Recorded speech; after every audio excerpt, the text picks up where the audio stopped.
Is your area prepared for an emergency? Do you know who to contact if you have an emergency? Do you know the hazards in your area? Do you know the resources in your area?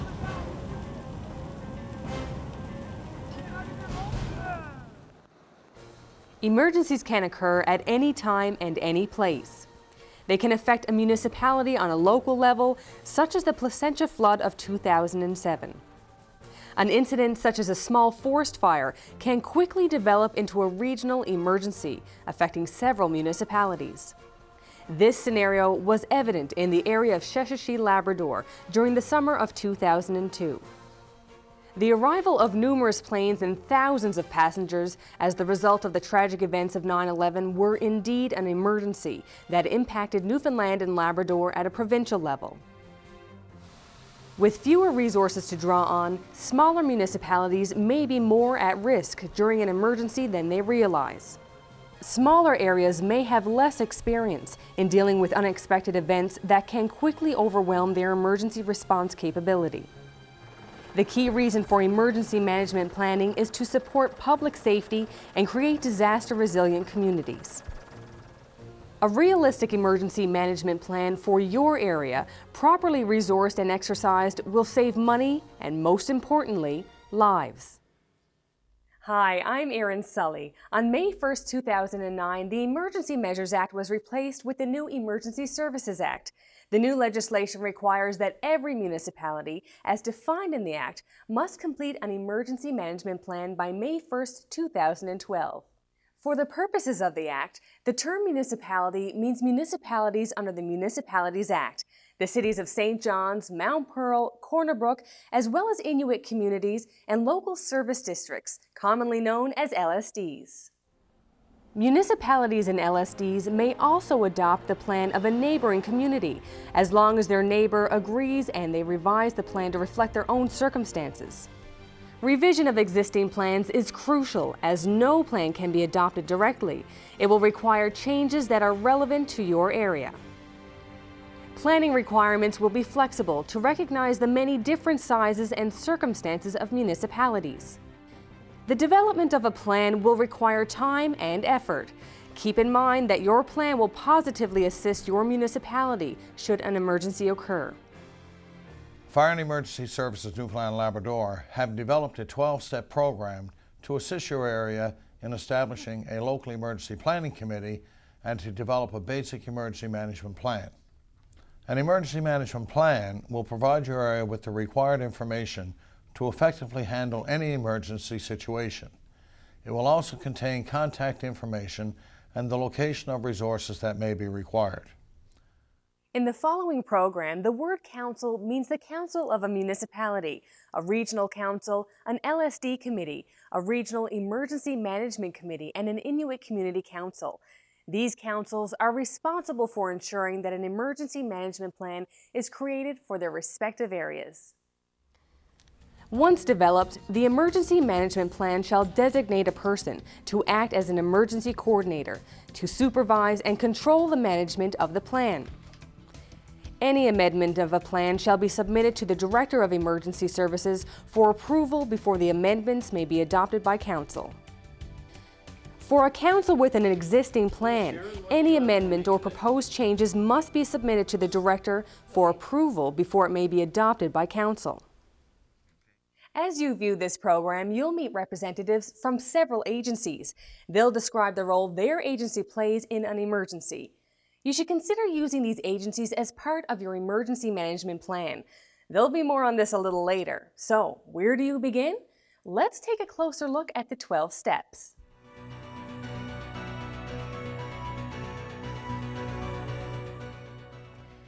The first step involves your council. Your council should authorize in writing the development of the emergency management plan, which will eventually be adopted by council. This authorization should be worded to enable the council to form an emergency planning committee, appoint an emergency management coordinator, and allocate financial resources to support an emergency. The law now states that your area must develop an emergency management plan and you must abide by the new legislation. This may be a new experience for you and that it will present some challenges, but these can be overcome. You're not alone in this process. Fire and Emergency Services have information and resources to assist you and your team. Do not hesitate to contact us. Remember, you and your community are the ones who will benefit from this plan.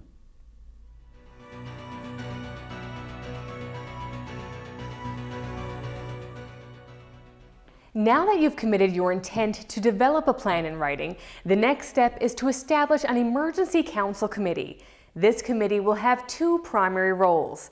They will be responsible for the overall development of the emergency management plan, and in the event of an emergency, they will be responsible for its implementation. Working with the emergency coordinator as appointed in Step 1, the Council Committee directs the emergency management program at a local level. This Council Committee should also make sure that the positions and the number of people on the Emergency Planning Committee is realistic to the size of the municipality or LSD. When Council establishes an Emergency Council Committee, the main responsibility is to oversee the development of the emergency management plan and to implement it in the event of an emergency. The Council's role is to provide support and to assist the Emergency Management Planning Committee and the Emergency Management Coordinator. Once Council authorizes the development of an emergency management plan, it must give someone the authority to begin developing it. That person will become the Emergency Management Coordinator. He or she is usually the town manager, town clerk, the chairperson of an LSD, or someone else that Council chooses. It will be that person's responsibility to identify the people who will make up the Emergency Planning Committee. You should note that if an emergency occurs, this person may still be responsible for the day-to-day operations of the community while managing the emergency. In an emergency situation, the RCMP's role in any event is to take care of RCMP police matters in that jurisdiction and to ensure that the public and the community is safe.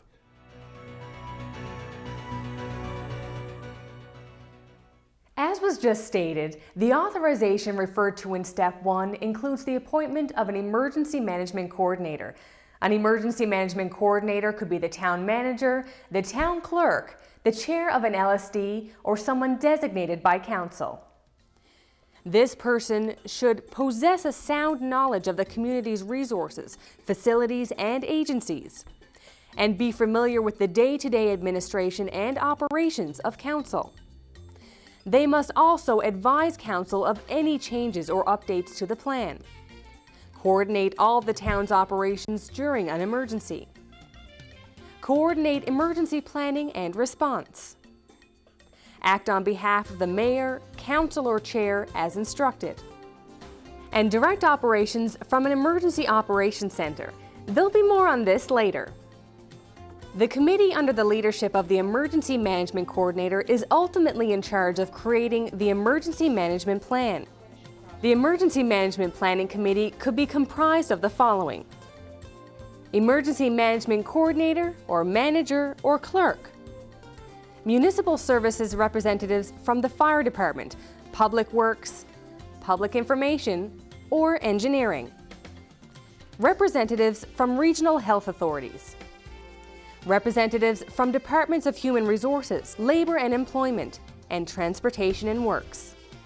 Service agencies that could be called upon during an emergency to advise and assist the committee. The police, ground search and rescue. Any other organization or group that Council wishes to include. Each agency representative on the Emergency Planning Committee is responsible for the development of their component of the plan.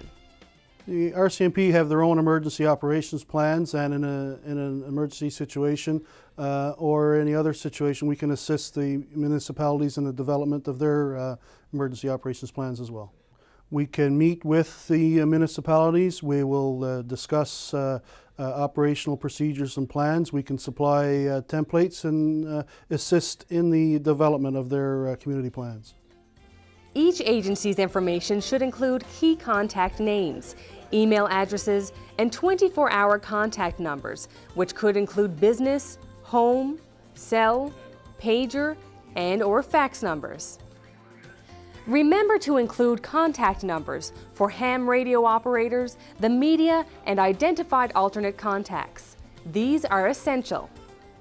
Contact numbers for surrounding municipalities and LSDs should also be included in the event that their services or resources are required.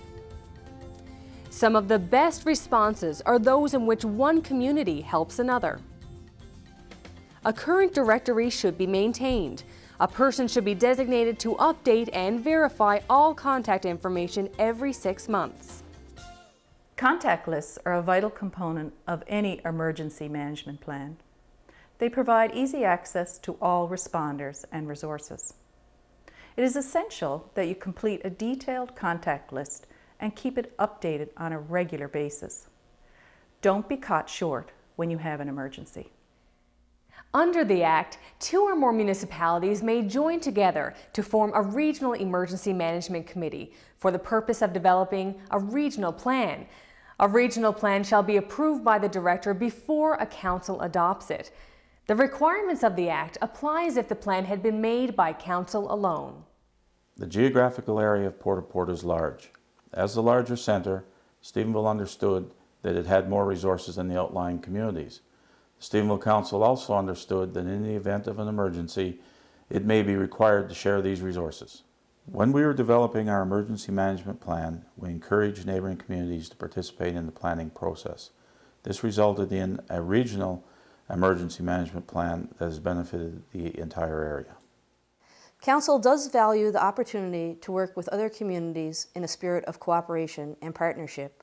For this reason, they were very eager to play a role in the development of an emergency management plan.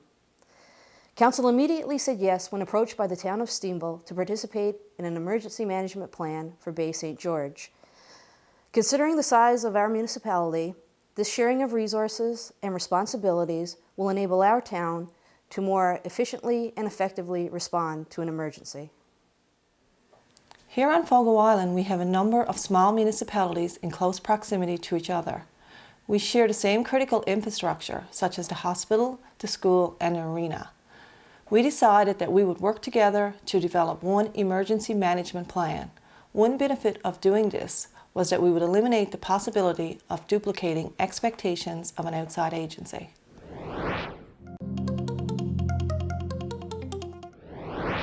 When developing your emergency plan, it is critical that your fire department be a key player.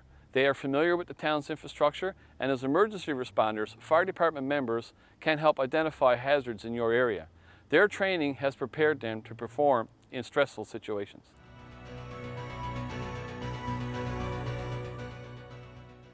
You should now have an emergency planning committee in place and be beginning to develop the framework of your emergency management plan. Your emergency management plan will become one in a chain of similar plans produced at a local, regional, provincial, and federal level. At this point, you should consult with Fire and Emergency Services and obtain their advice. You are encouraged to contact the emergency planning officer in your area for any assistance you may need in developing your plan. We have developed a variety of tools and templates that can assist you. Our knowledge base and experience from past events may be an asset to you as you consider the hazards in your own area. It is critical to develop a plan to prepare for, respond to, and recover from an event. Feel free to contact us for any questions you may have during your plan development. Fire and Emergency Services can explain how your council fits into the overall picture and what additional resources may be available. Their staff will assist you in developing your plan. However, they cannot complete the plan for you. Fire and Emergency Services will work closely with your emergency planning coordinator to ensure that all aspects of emergency planning are addressed. This interaction is critical. We can provide free of charge guidance, information, and training that can be a valuable assistance to you. You are the best judge of what should be included in your emergency management plan. You and others living in your community are acquainted with the area's facilities and resources, as well as local geography, industry, and hazards that may exist. If you're unsure of what should be included, please contact Fire and Emergency Services. Well, when developing a plan for your area, I think the first thing that you should do is rely on the resources that are out there. When I say that, I mean people who have the knowledge. Develop your plan when trying to find experiences from other communities, and then have your plan put into place. Don't try to do it alone and try to figure it out. Use the knowledge and the resources that are there.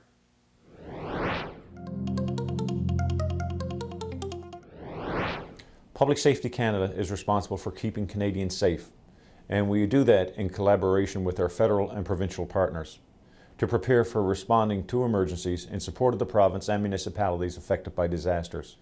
Public Safety Canada is prepared to provide federal support to the province and municipalities in times of emergencies. So don't forget to include Public Safety Canada in your emergency planning process.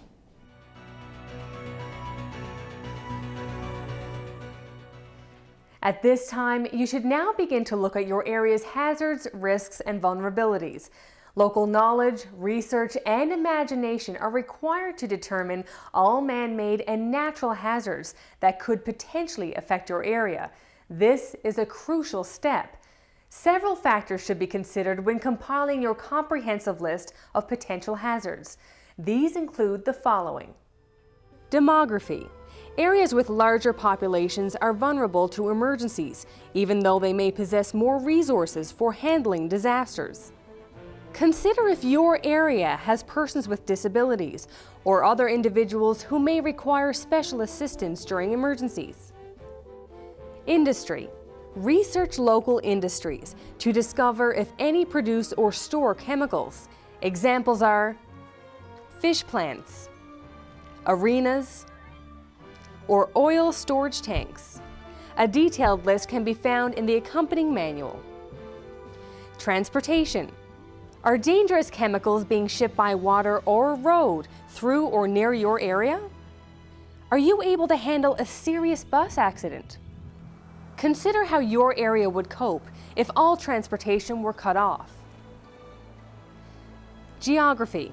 Is your town located on a floodplain, in an area prone to landslides or storm surges? Newfoundland and Labrador has a long history of geological disasters, and the potential for these kinds of events need to be considered when you're developing an emergency management plan for your area. The types of incidents that we're concerned with are things like landslides, such as the recent events at Daniels Harbour and Trout River. Avalanches have occurred throughout the province, including the battery here behind me. Rockfalls are other common events, such as the one at Upper Island Cove in late 1999. All of these kinds of events need to be considered when you're developing an emergency management plan. You should make a list of possible hazards in order of their likelihood of occurrence. The Diamond ranking system is a good way of assessing hazards in your area. Using 9 hazards, rank them according to which could have the greatest impact and which could have the least. The top of the diamond represents the hazard that requires the highest planning priority. The bottom of the diamond represents the hazard that requires the lowest planning priority. Items appearing side by side have equal planning priority. If you cannot identify 9 hazards, identify as many as you can. Imagine the worst case scenario for each and analyze its possible effects upon your area. All things are possible. Be imaginative and extend your list. When compiling your list of hazards, remember to include increased rainfall. The province has seen numerous flood events in recent years caused by this. When making your list, be creative. Potential hazards could include spill of a dangerous substance, urban and wildfire, flood, landslide, health emergency, power failure, transportation disaster, and windstorm. A detailed list can be found in the accompanying manual.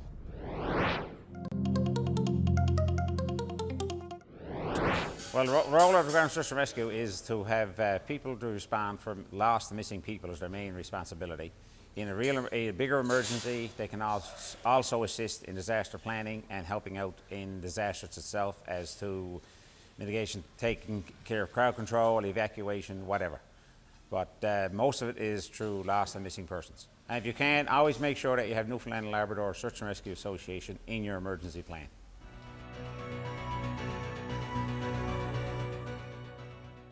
Now that the hazards, risks, and vulnerabilities have been determined in your area, the Emergency Planning Committee must create a list of actions required to combat each emergency situation.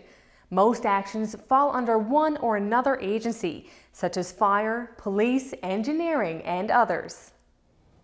We have recognized several hazards in our area. As a part of our emergency management plan, we have identified alternate sources of transportation should the roads to our area become cut off. We have established mutual aid agreements with the refinery and the transshipment terminal. We are also familiar with each other's emergency plans. We know that we can count on each other and share our resources should an emergency occur. Harbour Grace has a mutual aid agreement with many communities in this area. We find it very beneficial to call upon other agencies to know the resources that they have at any given time. Our mutual aid agreement gives us an opportunity to use other resources in the area and also personnel. At times when we get called out, we may be short of staff, we may need more firefighters, we may need equipment that we don't have at any particular fire department. Therefore, we find it great to be able to call upon other fire departments in the area to assist in any way. I personally have contact numbers of resources in the area, ambulance services, heavy equipment operators, construction workers, whoever. It's not just fire departments, it's other agencies in the area that may be called upon at any given time. You may not need them every call that you go out on, but there will be a time where you need those other agencies.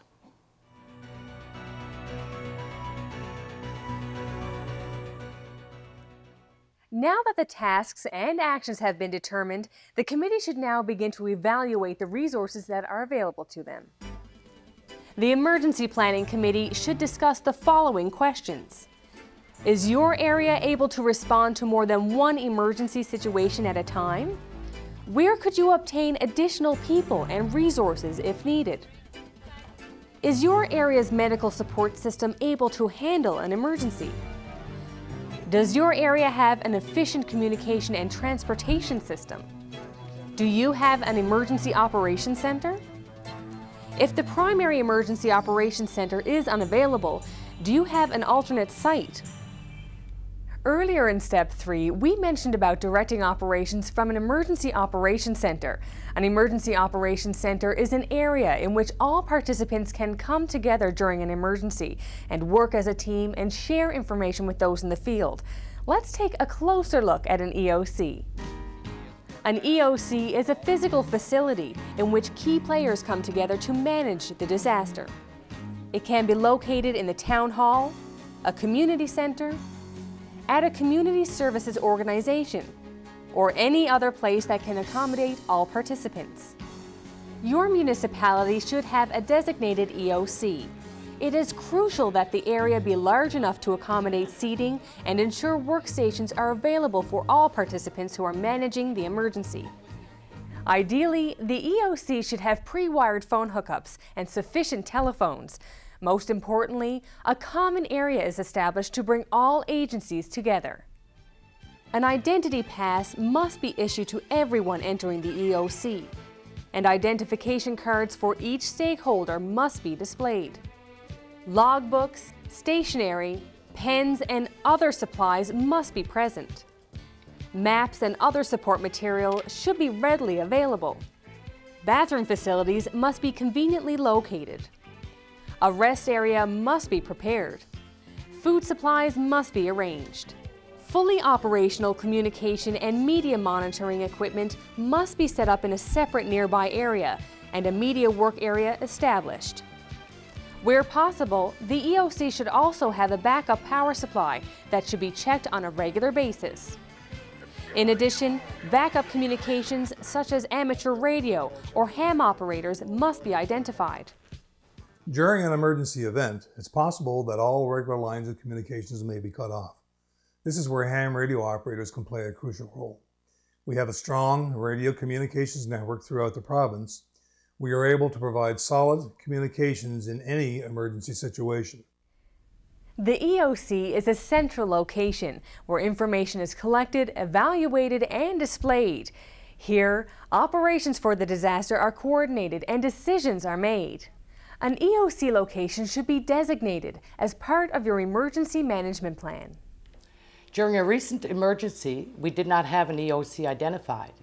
We quickly learned that a designated area for key players to get together for situation updates and to make decisions were desperately needed. Given the limited locations we had to choose from, we decided that the meeting room at the council office would serve as our EOC. We have now also identified a second possible location should we ever need it. More importantly, we found a place where people were able to work together in an emergency situation. Working together during an emergency is what's important. When an emergency is declared, decide how and by whom the public and minister are notified. During an emergency, if your resources are not adequate, you may need assistance from neighboring municipalities, as well as private and government agencies which also have resources. Often during an emergency, your town's resources may become overwhelmed and you may not have enough resources to handle the job. It is critical that you contact local businesses and industries to see what equipment they may have and how they may help you and share resources. Local business, municipal, provincial, and/or federal government resources may be required to adequately respond to any given emergency. In addition to this, however, you must also determine what resources are required to continue day-to-day operations, remembering that not all areas of your municipality may be impacted by the situation. When compiling your list of resources, think outside the box. Include items such as generators, excavators, chainsaws, boats, blankets and cots, and sources of food and water. As part of your emergency management plan, make sure the media is included. They can be a real asset because we're able to get critical information out to the public quickly and efficiently. Updated reports can identify the potentially dangerous situations and perhaps prevent further harm. We can get out those road closures or detours and help the authorities in the traffic diversion or management. So as part of your due diligence, make sure you have the most up-to-date contact numbers in your emergency management plan.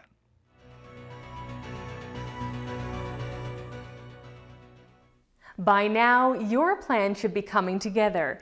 The Emergency Planning Committee can now begin writing the Emergency Management Plan based on the research and information obtained. As stated earlier, members or partner agencies will be responsible for developing their individual component of your plan. When writing your emergency plan, it is very important to have the fire department as well as other emergency responders included in the planning process. Oftentimes, members of the fire department have pre-established working relationships with other emergency responders in your area. Fire departments prepare for and respond to various events on a day-to-day basis. Oftentimes, they already have plans of their own in place, which can be incorporated into the municipality's plan. Well, it's very important to know the role of other agencies because during emergency situations, you need to know where to find those resources quickly. Just recently at a major fire here in this community, we had to draw on other fire departments, the Salvation Army, the police forces, even ground search and rescue. The only way we knew that is that we had already practiced our plan and had planning already in place. The basic plan provides the concept of operations and outlines a list of guidelines for implementation, direction, and control. It lists responsibilities, names, addresses, and contact information. The Emergency Management Coordinator begins to write the Emergency Management Plan, which includes the response plans for individual agencies. The Emergency Management Plan must outline immediate action and responsibilities of each agency or department, list available personnel and other resources, and how they would be activated during an emergency situation, state the duties of all personnel involved, outline your contact list, which must be updated every 6 months. When completing your municipal emergency plan, it is important to include other key stakeholders. When including health officials and personnel in your plan, be sure to discuss with them the services they may or may not be able to offer in your area. During an emergency, each agency impacted will operate an independent EOC to carry out their specific responses. However, identifying who will be representing each agency at the municipal EOC during the emergency is crucial. Becoming familiar with other agencies and understanding they also have an emergency plan is key to a successful response. It is critical that the municipality understand the roles and responsibilities of each agency named in the plan or are called in to assist in the response.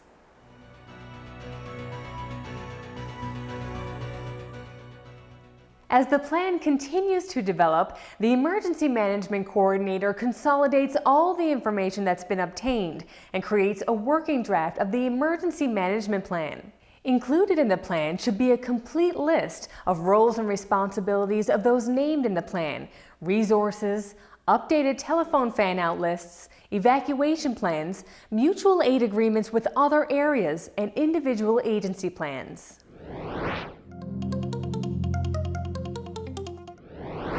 With the Red Cross, we look at our National Disaster Assistance Guidelines to assist those affected by a disaster. Specifically, we'd work with the municipality to find out the needs of their community. It could be anything from working and setting up a reception centre or shelter to assisting with financial needs. We work closely with our partners with Fire and Emergency Services or Human Resources, Labour and Employment to assess those needs. We work in conjunction with, not in competition with them, to provide that. We have volunteers trained throughout the country that can assist with that. We're heavily trained to work in what's called family reunification. So in a disaster, we would actually register people affected. So if family members see it on the news that their loved ones are affected by a flood, or say, they can contact our 1-800 number in order to find their loved one. And if their loved one has registered with us and has given us permission to give out their information, we can connect them back together. So from our response, the quicker we're called in by a municipality, the better it is for us to be able to respond. So having us listed in their emergency response plan is very important for the speed at which we can respond to a disaster.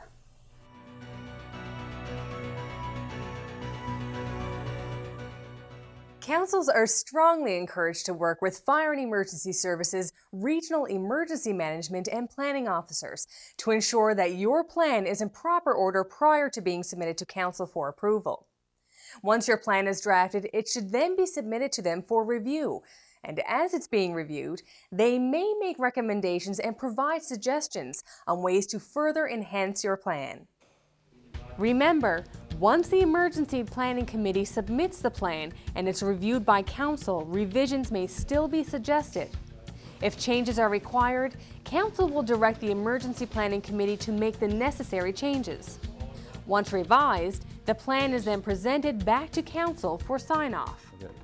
The key point here is that the Emergency Planning Committee and the Council, with the assistance of Fire and Emergency Services, should be working together to develop an effective emergency management plan. Recently, when we had our major water break, we were able to implement our plan, and it gave us the abilities to have some sort of calmness. It gave us the direction on where we should go, who we should deal with, the resources that we have that are into our plan, and we're able to give certainly the confidence to be able to implement the plan and be able to notify people and be able to do it in a calm and efficient manner.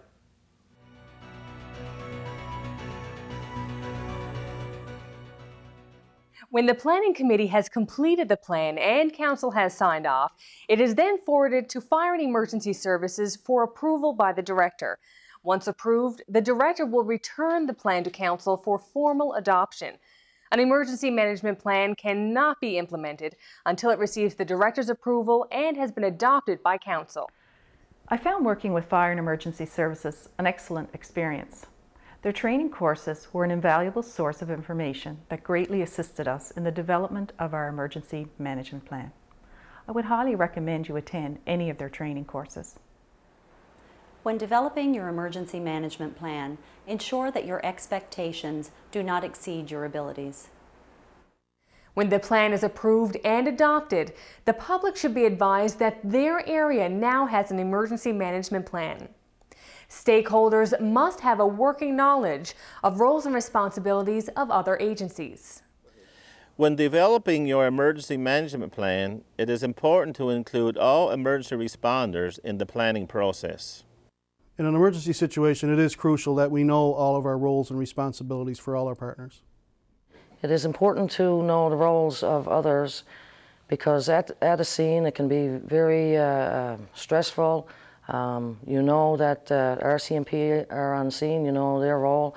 You should know their role. You ambulance on scene, you should know their role. Fire departments, everybody has a job to do, and you know, with mutual aid working together, it makes all emergency scenes work easier.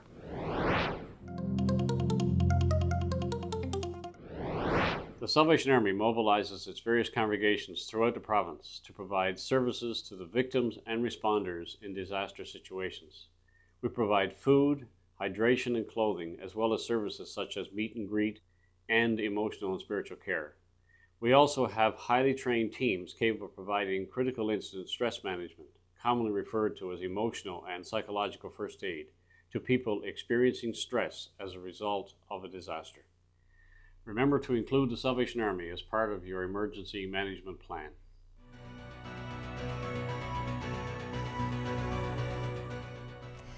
Having a written plan is not enough.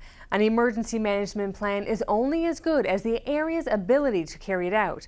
The plan, to be effective, must be tested and exercised. It's very important to exercise your plan. Tabletop exercise can be a valuable resource when testing your plan. Bring your responding agencies together, design an imaginary emergency, and slowly talk your way through the event, discussing how best to handle it and how resources can best be deployed. Tabletop exercises will afford you the opportunity to become familiar with how the various agencies will interact during an emergency. Later, as you become familiar with your plan, you may move up to a live exercise. Most importantly, start small. Substantial work is needed to properly test an emergency management plan. Tabletop and live exercises put the plan into action in full detail. Undertaking exercises using all community services and facilities help to assess every part of the emergency management plan and how the various agencies communicate and work together. Exercises will pinpoint areas requiring revision and improvement. Planning today may help save lives, property, and the environment in the future. Your efforts will be repaid many times over should your community ever have to face the real thing. Further education and training may be required for people to feel competent and comfortable with their roles in the plan. Fire and emergency services can help you with this. They offer training programs in effective emergency management. They can be contacted for a course schedule. Fire and Emergency Service offers training programs: the Basic Emergency Management course, Incident Command, EOC, and Exercise Design. If a member of your municipality or any of your first responders are interested in doing these courses, please contact Fire and Emergency Services.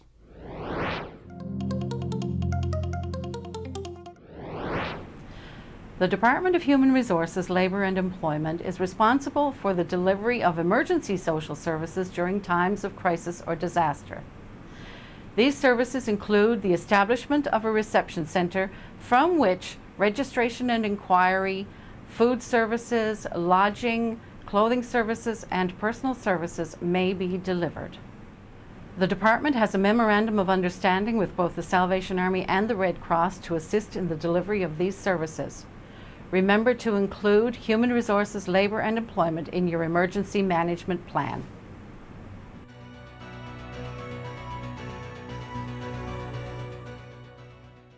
To develop your emergency management plan, follow the guidelines that have been presented in this program, as well as the accompanying manual. Your plan will help ensure that your area is prepared when an emergency does occur. Yes, emergencies can happen at any place and at any time. They are very real and may occur when least expected. Whatever the cause, emergencies are a threat to our property, our safety, and most importantly, our lives. You must be prepared to combat threats to public safety wherever and whenever they occur.